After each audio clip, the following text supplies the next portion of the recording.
Hey everyone, does your C5 Corvette suffer from turn signals or daytime running lights that quit working or only work half the time? If so, more than likely what you're experiencing is the classic case of the burnt connector. Apparently it gets overheated from having the DRLs on all the time. At least I assume that's what's going on with it. And so, what most guys will do is they'll go get a new connector. You can buy these at the parts store. It's a common GM connector. Might even be used on other things, I don't know.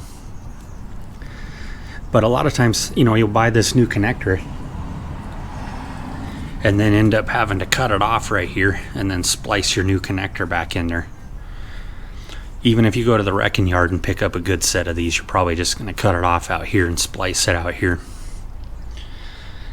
There's another solution for this. As you can see, I've already fixed this one. I had a stack of these connectors from another project where I just cut them off flush so I could save the wiring.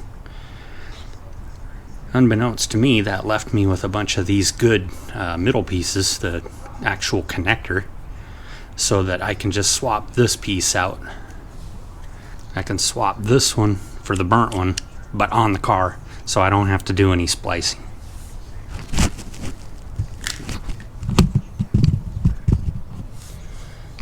Got a little selection of tools here.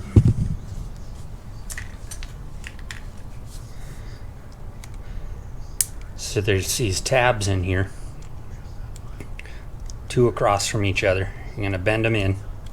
This one's not locked in place right now. Now the old one, you can just grab it anywhere and tear it out of there because you don't care about it. So this is the piece that you want to change. That way you don't need to change the whole thing and do a bunch of splicing. You can see it's just got 3 blades that connect down inside, and this will only go in one way. So I'm more than likely going to need one for the other side of the car, so I'll go ahead and see if I can get this one removed without breaking it. I haven't had a problem with them breaking.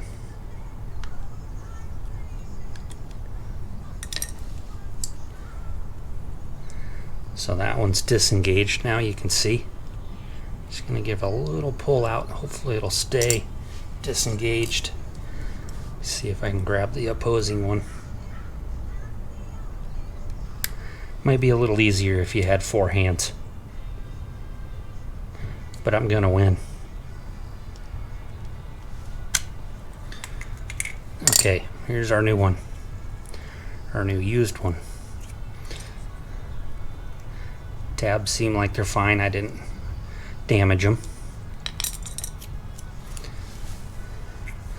So on the other side of the car, you got this flat here, which marries up to right here.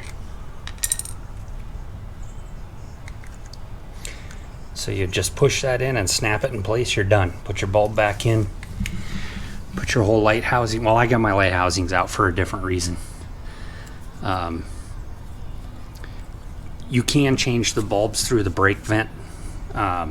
So you could do this repair by fishing your wires out of the brake vent hole. If you have these that are burnt and you repair it and you put it back together with LEDs, more than likely you won't have any more problems with it. And what's really bad is this particular Corvette's only got 33,000 miles on it, and that thing was burnt up already, so that's kind of a little bit embarrassing on the GM front, but it's the way she goes sometimes. If you have any other questions on repairing these, go ahead and put them in the comments, and see if I can help you out. We'll see you on the next one.